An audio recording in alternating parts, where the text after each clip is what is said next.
Terima kasih pemirsa, Anda kembali menyaksikan Kominfo Newsroom. Pemirsa, Presiden Joko Widodo melepas bantuan kemanusiaan untuk Papua Nugini dan Afghanistan di Pangkalan TNI AU Halim Perdana Kusuma, Jakarta. Bantuan yang diberikan mulai dari obat-obatan, sembako hingga perangkat kebersihan.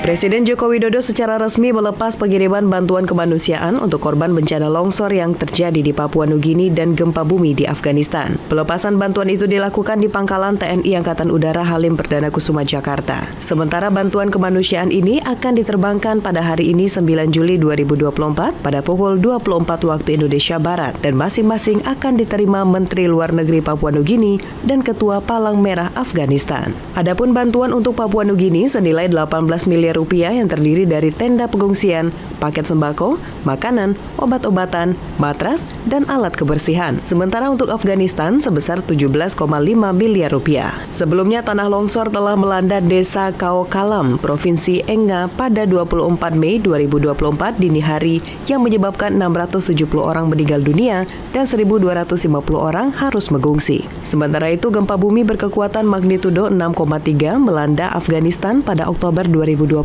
yang mengakibatkan 2.445 orang meninggal dunia dan lebih dari 2.000 orang mengalami luka-luka. Kita harus membantu saudara-saudara kita yang tertimpa musibah, karena itu hari ini akan kita kirimkan bantuan kemanusiaan untuk saudara-saudara kita yang tertimpa musibah di Papua Nugini maupun di Afghanistan. Sementara itu, pemirsa, Presiden Joko Widodo menyampaikan bahwa ia akan segera pindah ke Ibu Kota Nusantara setelah infrastruktur di IKN telah rampung. Selain itu, Presiden juga tidak akan mengeluarkan keputusan Presiden mengenai pemindahan Ibu Kota secara terburu-buru sebelum sarana prasarana di IKN rampung sepenuhnya. Dalam konferensi pers usai melepas bantuan Indonesia untuk penanganan bencana di Papua Nugini dan Afghanistan di Pangkalan TNI Angkatan Udara Halim Perdana Kusuma, Jakarta, Presiden Joko Widodo menyampaikan bahwa ia masih menunggu kesiapan infrastruktur penunjang untuk berkantor di Ibu Kota Nusantara, Kalimantan Timur, yang sebelumnya diperkirakan mulai Juli 2024. Sebelumnya, Presiden telah menerima laporan dari Menteri PUPR tentang kesiapan infrastruktur di IKN seperti air, listrik, hingga kantor Presiden. Namun, infrastruktur tersebut belum siap untuk dimanfaatkan. Sementara itu, Presiden juga tidak akan mengeluarkan keputusan Presiden mengenai pemindahan ibu kota secara terburu-buru sebelum sarana dan prasarana di IKN telah rampung sepenuhnya. Kepresnya bisa sebelum, bisa setelah Oktober, kita melihat situasi lapangan.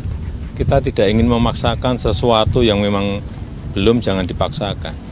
Semuanya dilihat, progres lapangannya dilihat.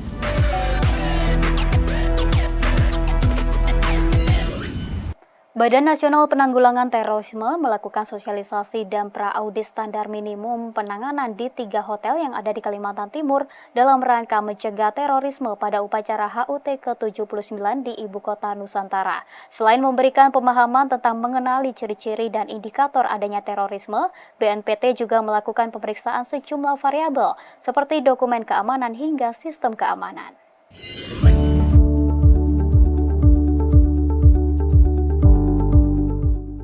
Badan Nasional Penanggulangan Terorisme melakukan sosialisasi dan pra-audit standar minimum penanganan di 3 hotel yang ada di Kalimantan Timur dalam rangka mencegah terorisme pada upacara HUT ke-79 di Ibu Kota Nusantara. Ketiga hotel yang berada di Balikpapan dan Samarinda tersebut merupakan tempat penginapan tamu-tamu penting negara pada HUT ke-79 RI di IKN. Kasubdit Pengamanan Lingkungan BNPT, Setio Pranowo, berharap dengan kegiatan ini seluruh personel hotel dapat berkontribusi untuk meningkatkan sistem keamanan di hotel mereka masing-masing. Sosialisasi dan audit ini turut mendapat sambutan baik dari pengelola hotel yang turut mendukung peningkatan sistem pengamanan dan pengetahuan staf hotel. Selain memberikan pemahaman tentang mengenali ciri-ciri dan indikator adanya terorisme, BNPT juga melakukan pemeriksaan sejumlah variabel seperti dokumen keamanan, sistem keamanan, hingga pengecekan alat penunjang keamanan dan keselamatan, termasuk jalur evakuasi.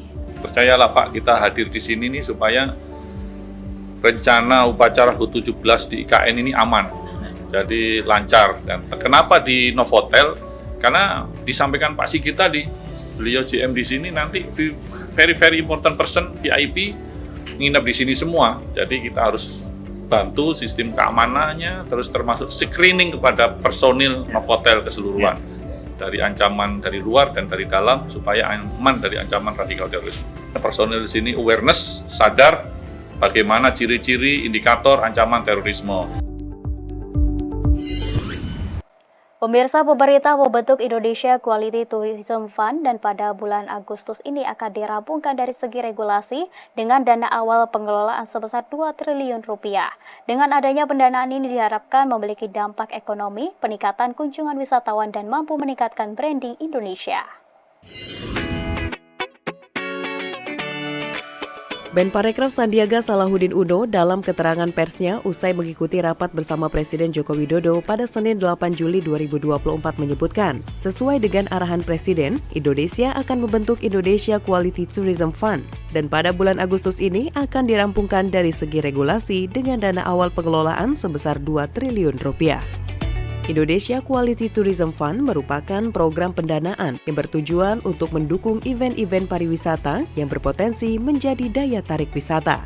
Dana Indonesia Quality Tourism Fund nantinya akan direalisasikan di RAPBN 2025. Untuk event yang akan didanai oleh Indonesia Quality Tourism Fund adalah event internasional yang mendapat arahan langsung dari Presiden, yang tentunya memiliki dampak ekonomi, peningkatan kunjungan wisatawan, dan mampu meningkatkan nation branding Indonesia. Indonesia Quality Tourism Fund akan dibentuk dan di bulan Agustus dirampungkan dari segi regulasinya dengan dana awal kelolaan dalam bentuk dana abadi sekitar 2 triliun rupiah.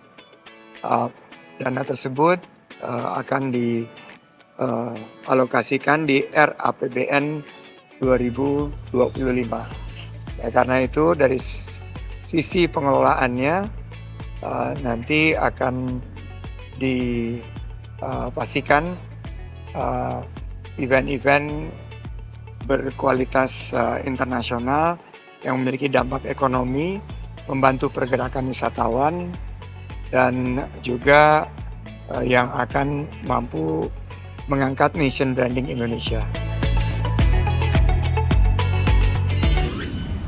Pemirsa, kami akan segera kembali dengan dialog mengenai sinergi bidang energi Indonesia dan Jepang perkuat kerjasama bersama rekan kami Mona sesaat lagi.